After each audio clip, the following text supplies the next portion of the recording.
आपल्याला वाली वधाची कथा सगळ्यांनाच माहिती होती, पण आज वाली वधाच्या प्रकरणामध्ये जे काही बारकावे आपल्या मुलाला वालीने केलेला उपदेश समाजाला आज त्याची गरज. रामकथा आहे ती कधी न संपणारी आहे, ती समुद्रासारखी खोल आहे, विशाल.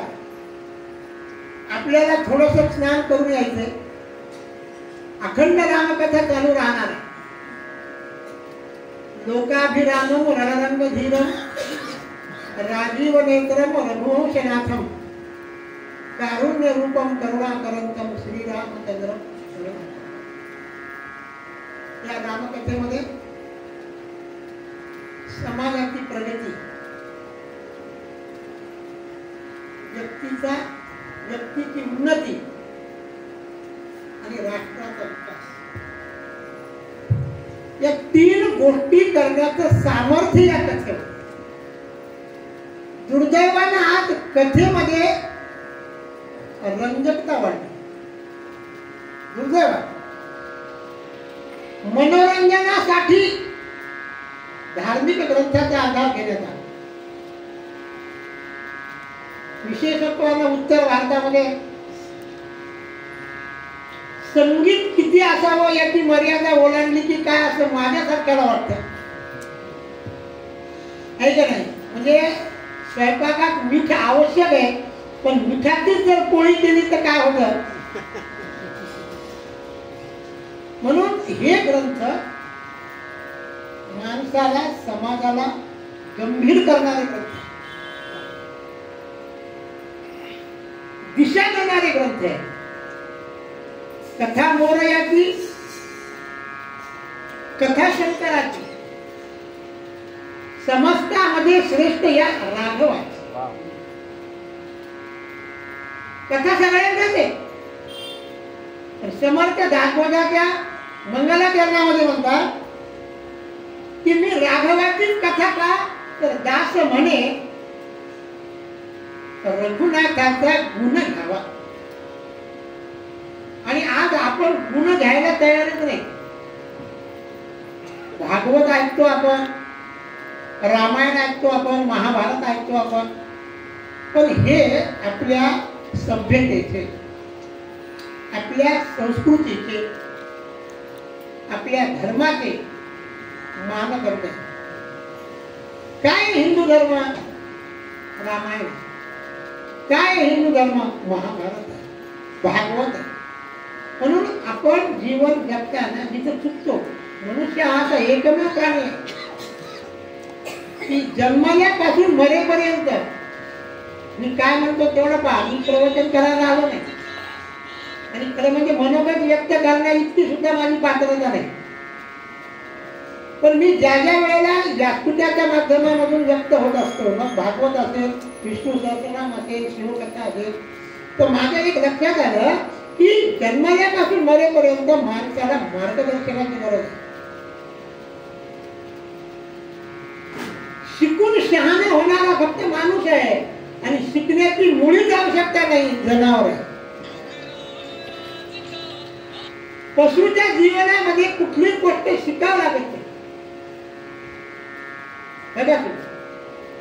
मांजरीचं पिल्लू, कुत्र्याचं पिल्लू जन्मल्या तुम्ही पाण्यात फेका, ते काय करतं? आणि आपल्याला म्हातारपणी सुद्धा पाण्यात फेकलं तरी प्रत्येक गोष्ट शिकूनच कळते ते मनुष्य. आणि या ग्रंथामध्ये खूप गोष्टी शिकण्यात. आता गुरुजीने सांगितलं की कोण काय शिकल काही सांगते. मी रामायण सांगताना सांगितलं की बायकांनी हे शिकलं पाहिजे की सोन्याचा जर हव्यास केला तर आपल्याला रावणाच्या घरी जावं लागतं. कोण शिकलं? हे पृथ्वी महाराज शिकले. आणि रावणाचं मानसशास्त्र किती अभ्यास आहे रावणाचा, की त्यानं मरीच नावाच्या राक्षसाला आधीच सांगितलंय की जर मला माझ्या कामामध्ये फक्त व्हायचं असेल तर सीतेपासून रामाला वेगळं करता आलं पाहिजे. आणि सीतेपासून रामाला वेगळं करण्याची ताकद फक्त सोन्याच्या आकर्षणात आहे. याच्यातून आपण काय शिकावं की नवरा आणि बायकोचं जे प्रेम आहे अखंड, त्याला दुभगणारं जर काही असेल तर सोने. तर रामायणात तो शिकता येईल का? लक्ष्मणासारख्या संताचा अपमान केल्यावर आपल्या जीवनामध्ये किती घोर संकटाला आपल्याला सामोरे जावं लागतं. प्रभू रामचंद्रांनी जाताना लक्ष्मणाची नेमणूक केली आहे की मी येईपर्यंत सीतेचं काय कर, रक्षण कर. रामामध्ये चूक नाहीये, पण सीतेचं सुद्धा डोकं काय झालं, थोडा बाजूला गेलं आणि तुम्ही लक्ष्मणासारख्या चारित्र्य संपन्न अशा साधकावर नाही नाही त्या गोष्टी बोलल्या. माहिती आहे तुम्हाला, म्हणजे संताचा जर अपमान झाला तर आपल्याला आपल्या जीवनामध्ये किती घोर संकटाला पुढे जावं लागतं. हे आम्ही कोणाकडून शिकलो, ते रामायणाकडून शिकलो. आणि आम्हाला जर धर्माच्या नावावर ढोंग करणारे माणसं कळाले नाही, राक्षसी प्रवृत्तीचे माणसं आज धर्माच्या व्यासपीठावर थैमान घालतात. या देशाचं दुर्दैव आहे. त्याच्या डॉक्टरी पेशामध्ये 90 डॉक्टर भ्रष्ट आहेत आणि 10 डॉक्टर चांगले. परवा सर्वे आला की भारतामध्ये 45% ऑपरेशन हे अनावश्यक आहे आणि ते केल्या जातात, माथी मारल्या जातात. आमच्या नांदेडमध्ये तर मेलेल्या माणसाला खोलीचं बिल मिळावं म्हणून 3 दिवस ठेवलं. म्हणजे याच्यापेक्षा नीतिमत्ता खाली जाऊ शकते का, असा आपल्याला प्रश्न पडावा. या सगळ्या पार्श्वभूमीवर आपण रामकथा ऐकली आणि सीताबाई नेमकं इथंच चुकल्या की साधूचा वेश घेणं वेगळं आणि साधू असणं वेगळं. आज समाजाला खरा साधू कळाला. सीताबाई कुठे चुकल्या, तिने कपडे पाहिले. ती पृथ्वी महाराजासारखी दाढी दिसायची, पृथ्वी महाराजासारखा गंध दिसायले, अंगावर भगवी कपनी दिसायची, काळे मोर पाठीवर केस दिसायचे, गळ्यात रुद्राक्षाची माळ दिसायली. कसं नाही म्हणावं, हा साधू असेल. माई भिक्षा म्हटल्यावर ती, म्हणून आपण काय शिकलं पाहिजे रामायणातून की साधूला शरण जाणं, साधूची सेवा करणं, साधूला दान देणं, याच्यात विरोध नाही. पण तो साधू आहे का नाही. साधू कमी आणि संधी साधू जास्त, बरोबर. म्हणून बायकांना विशेषत्व मला सांगायचे, हल्ली लाखो गर्दी जमा करणारे महाराज आहेत, होलसेल नाही का नाही, होलसेल डीलर आहेत का नाही. तिथे आमच्या बायका बळी पडतात. त्याच्यासाठी रामायण हे सांगायला तुम्हाला की जी सीतेनं चूक केली, तिनं मर्यादा ओलांडली. रेषा कशाची होती ती, लक्ष्मणानं मारली. मर्यादित ती रेषा. अलीकडे बलात्कार वाढत चालले. बलात्कार करणारे तर महान अपराधी असतील, पण बलात्काराची जागा तयार करणारे आपण नव्हतो. आपले कपडे, आपलं राहणं, आपलं फिरणं, त्याचे काही दोष असतील का नाही. ही रेषा आहे, ती ओलांडली आहे का नाही. आपण रात्री 3 वाजता फिरायला जाणं, अरे रात्री 3 वाजता फिरायला जाणं तर चोर त्याचा काय घेईल, गैरफायदा घेईल का नाही. पण मर्यादेची रेषा ओलांडून ज्या वेळेला सीताबाईनं धर्म केला, अधर्म केला का धर्म केला, पण तो धर्म सुद्धा सीतेच्या अंगात. किती जीवनामध्ये सावध राहिलं पाहिजे आपण, हे प्रत्येक पानावर रामायणाला सांगितलेलं आहे आपल्याला. पण माझी एक अशी स्वतःची इच्छा असते की महाभारत असेल, भागवत असेल, रामायण असेल, ज्ञानेश्वरी असेल, ज्ञानबोध असेल, गांभीर्यानं काय केलं पाहिजे, ऐसेरी गंभीरपणे स्थिरावलेले आमच्या करणे आधीला तो तुझाने मानूये. आमच्या प्रवीण शास्त्रीने आज अतिशय सुंदर वालीची गीता सांगितली. आपल्या धर्मामध्ये सगळं आहे, पण आम्हाला एक सवय लागली की 7 दिवसातच भागवत ऐकलं पाहिजे.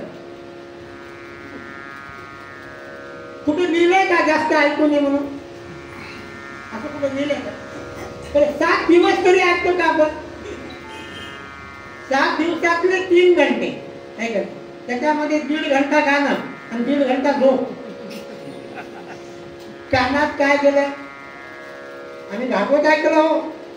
काय ऐकलं? भागवत झालं, रामायण झालं, हे जीवन ग्रंथ आहेत आणि याचं नित्य अध्ययन झालं पाहिजे. आणि या अध्ययनाला प्रवृत्त करण्याचं काम व्यासपीठ करतात. आज मी एकाच दिवसासाठी आलो, पण आज प्रवीण महाराजांनी मला अभ्यासाला प्रवृत्त केलं की नाही गडे, रामायण आपण गांभीर्याने वाचलं पाहिजे. एवढा भाव माझ्या मनामध्ये जागृत झाला. आणि तरी सांगतात की पुष्कळ आहे, पुष्कळ आहे, पुष्कळ आहे. आहेत ना ते पुष्कळ, पण इथं एखाद्याला तरी वाटलं पाहिजे की हे उद्याला पुष्कळ म्हणायचे तर नेमकं काय आहे. मी ते ग्रंथ कपाटातून बिचारा कातेत तो गुदमरून गेलाय. त्याची धूळ काय करी. आता आमची बायको पुस्तकाला जर हात लागला तर बेटावर होती आणि मोबाईल घेऊन झोपती असते.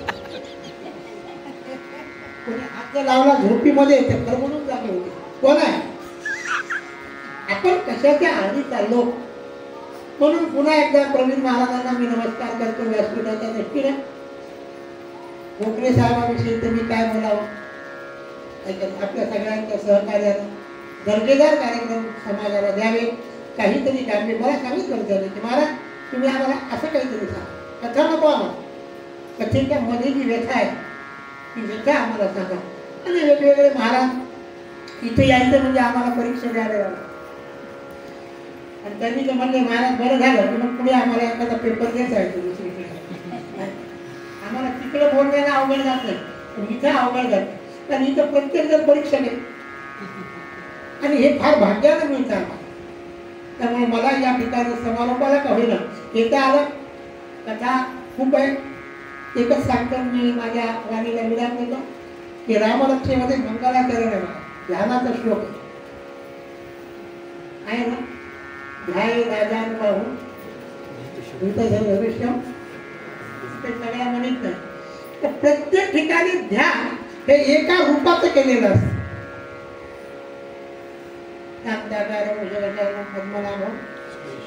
एक रूप घेतलंय त्या कवीनं आणि त्या रूपाचं काय केलं? ध्यान केलं. वंशी मुलीने करा नवनीर दाभा पितांबरा बरोबर एक रूप आहे. बालपणीचं रूप आहे आणि त्याचं वर्णन केलं आणि ते आपण त्याचं उष्ण घेतलं. बरोबर. कैलास राणा शिवचंद्र गौरी महेंद्र एक रूप आहे. आपण ते उष्ण घेतलं. आपल्याला स्वतःला काही येत नाही, आपण तेच म्हणतो. पण रामरक्षेचं ध्यान बघा तुम्ही. एकाच वेळेला अनेक रूपामध्ये रामाचं दर्शन. आता आपण रामरक्षा म्हणून म्हणून पुस्तकं कितीतरी फाटले. आमच्या डोक्यात कधी आलं का की हे ध्यान कोण्या रामाचं आहे? वामांकार कोण आहे? सीता आहे. आणि हातात काय आहे? धनुष्य. आणि बसलेत कशामध्ये? जमतं का? बद्ध पद्मासनात बसल्यावर हातात धनुष्य धरता येते काय?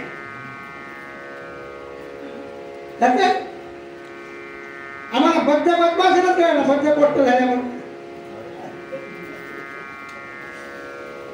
तिथं काय लिहिलंय? बद्ध पद्मासन असतं.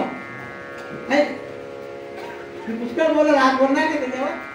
हातामध्ये काय आहे? धनुष्य आहे. वृत्तसर आणि हातात धनुष्य बद्ध पद्मासन. आणि इतक्या अवघड अवस्थेमध्ये मांडीवर बायकोला घेऊन कोणी. सीता कुठे आहे? वामांकार. म्हणजे एका वेळेला 10 आम्ही अभ्यास केला. गंमत म्हणून माझं काय असतं, प्रवीण महाराज झालं, आम्ही झालं, आठवड्याला वगैरे असं संध्याकाळी गप्पा टुकायच्या ते याच्यावर. तर तुम्हाला काय वाटतं, आम्हाला काय वाटतं, त्याच्यातून काहीतरी बाहेर येतं. 9 ते 10 रुपये जटा मुकुट मनकीचं शेवटचं रूप कोणतं आहे? जटा मुकुट, सोन्याचा मुकुट नाही, जटेचा मुकुट केलेला आहे. रामचंद्र प्रभूंचं रामायण आपल्याला ऐकायला मिळालं तर मी श्रोत्यांनाही नमस्कार करतो, या ठिकाणी रामायणकारांनाही नमस्कार करतो. आणि पात्रता नसताना मला 5 मिनिट दिली संधी, त्याबद्दल मी संयोजकांचे आभार मानतो. जय जय रघुवीर.